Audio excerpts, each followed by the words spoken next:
अस्सलाम वालेकुम दोस्तों। अभी पाकिस्तान ने हालिया सीरीज जो जीती है ऑस्ट्रेलिया के खिलाफ, कज़ाफ़ी स्टेडियम लाहौर की जो पिच है उसको गैर मौजू पिच करार देकर एक डिमेरिट पॉइंट दिया गया है। ये एक डिमेरिट पॉइंट 5 साल तक कैरी रहेगा और अगर आगे कहीं कुल मिलाकर 5 डिमेरिट पॉइंट हो जाएं तो 1 साल के लिए बैन हो जाता है ग्राउंड, वो वाला, यानी वहां पे इंटरनेशनल मैच नहीं हो सकते। नंबर 1। नंबर 2, पाकिस्तान से हारने के बाद ऑस्ट्रेलिया की टीम बांग्लादेश पहुंची, आज पहला वनडे मैच खेला और बुरी तरीके के साथ ऑस्ट्रेलिया टीम को हार हुई और वही नहीद राना जिसने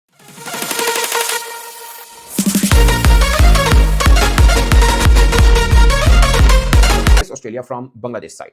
इससे पहले बांग्लादेश ने ऑस्ट्रेलिया को जब हराया था, ये बात 2005 की है, यानी 21 बरस पहले की बात है कि कभी कोई वनडे मैच हराया था। वैसे कुल मिलाकर 15 बरस के बाद ऑस्ट्रेलिया और बांग्लादेश के बीच में बायलैटरल वनडे सीरीज हो रही है आफ्टर 15 इयर्स, जस्ट इमेजिन। तीसरी खास बात, इंडिया ए टीम श्रीलंका पहुंची है जहां पे ट्राई नेशन मैचेस की सीरीज हो रही है। आज इंडिया ए वर्सेस श्रीलंका ए का मैच था।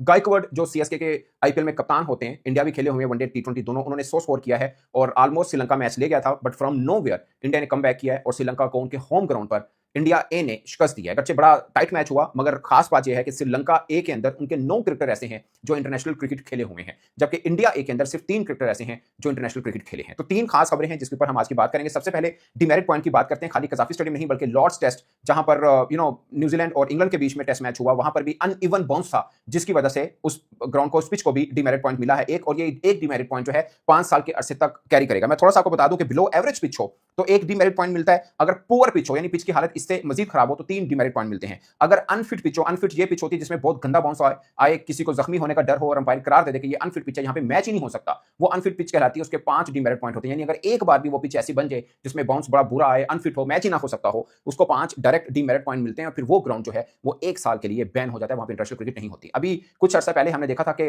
रावलपिंडी की पिच को भी एक डिमेरिट पॉइंट मिला था और अब कज़ाफ़ी स्टेडियम की पिच को भी एक डिमेरिट पॉइंट मिला है। ये कोई हौसला अफजा बात नहीं है। दूसरी साइड के ऊपर इंग्लैंड की भी एक पिच को डिमेरिट पॉइंट मिला, मगर उनके यहाँ ये बहुत ज्यादा नहीं होता और वहां पे बाज़ का कंडीशन भी हमेशा कहा जाता है कि इंग्लैंड के अंदर सीजन स्टार्ट के अंदर बॉलर्स को बड़ी मदद मिलती है, फास्ट बॉलर्स को, बट वहां पर भी पिच अनइवन थी, कहीं बैट रही थी, कहीं बॉल बाउंस कर रहा था, वो प्रॉब्लम हुआ। और हमने यहाँ पर ऑस्ट्रेलिया के खिलाफ सीरीज में भी हमने देखा कि कज़ाफ़ी स्टेडियम की पिच बहुत अनइवन थी। वैसे इससे पहला जो मैच हमने पिंडी में खेला वो भी कोई मुनासिब पिच नहीं थी, मगर कज़ाफ़ी की तो उससे भी ज्यादा प्रॉब्लमेटिक पिच थी और स्पिनर्स का बॉल बहुत बुरी तरह से बैठ भी रहा था, घुटने से भी नीचे रह रहा था, ये भी हमने देखा। सो उसको डिमेरिट पॉइंट मिल गया जो कि शायद डिजर्व कर रही थी कज़ाफ़ी की पिच। दोनों pitches by the way deserve कर रही थी, वहां पे भी बैट्समैन के लिए कुछ नहीं था जो लॉर्ड्स में हुआ और यहाँ कज़ाफ़ी में भी कुछ नहीं हुआ। सो ये एक डिमेरिट पॉइंट मिल गया और 5 साल तक कैरी रहेगा। इस 5 साल के अंदर अंदर अगर फिर कभी डिमेरिट पॉइंट मिल जाता है, खुदा ना खास्ता 5 हो जाते तो फिर कज़ाफ़ी स्टेडियम 1 साल के लिए बैन हो सकता है, इन केस अगर 5 डिमेरिट पॉइंट हो जाए तो, या लॉर्ड्स भी 1 साल के लिए बैन हो सकता है। सोचिए, होम ऑफ क्रिकेट कहा जाता है उसको। सो ये एक खास है। अब आते हैं ऑस्ट्रेलिया वर्सेस बांग्लादेश के ऊपर। 2005 में पहली दफा ऐसा हुआ था कि बांग्लादेश ने ऑस्ट्रेलिया को इंग्लैंड के अंदर किसी वनडे मैच में हराया था। ये उनकी पहली जीत थी और अब तक की आखिरी जीत थी। उस वक्त ये कहा जा रहा था कि ये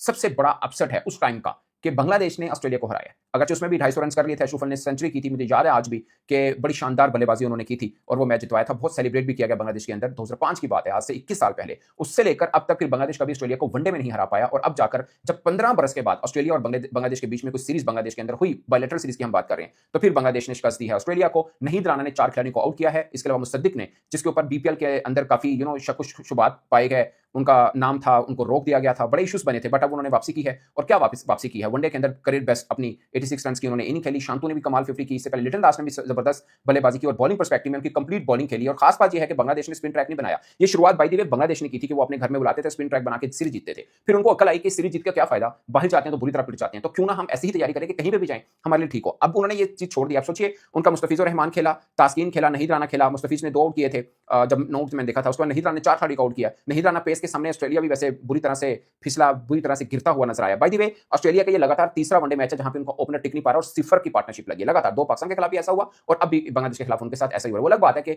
हर मैच में ऑलमोस्ट वो अपने ओपनर चेंज करते जा रहे हैं। मिसाल के तौर पे पाकिस्तान के अंदर कैरी ऊपर भी खेल रहे थे, एरिक्स कैरी, यहाँ पे नीचे चले गए। इंग्लिश हैं वो भी ऊपर खेले थे, यहाँ पे आके लोअर मिडल में चले गए। अब ऊपर कनोली और जो शॉट है उन्होंने ओपन किया। सो ये सिचुएशन है, बट ऑस्ट्रेलिया का कह सकते हैं कि जो बांग्लादेश में स्क्वाड है ऑलमोस्ट सेम है जो पाकिस्तान के अंदर था। वहां पर भी उनके मेन बॉलर नहीं खेल रहे, बट बांग्लादेश के हाथों इतनी बुरी हार के बाद अब लग रहा है कि पाकिस्तान ने जो हराया वो मजेदार नहीं था, ये वाला मजेदार है। इतनी बड़ी मार्जिन के साथ और ऐसी पिचेस बनाई है जहां पे फास्ट बॉलर्स के लिए कुछ है, बट ऐसा लगा कि फास्ट बॉलर्स के लिए, सिर्फ बांग्लादेशी फास्ट बॉलर के लिए कुछ है, क्योंकि ऑस्ट्रेलियाई बॉलर्स के लिए बाटलेट को 6+ की इकोनॉमी के साथ रन हुए हैं। सो ये एक खास पॉइंट है। मुझे लगता है कि ऑस्ट्रेलिया के बाटलेट, नथन एलिस ठीक बॉलर हैं, बुरे नहीं है, नो डाउट।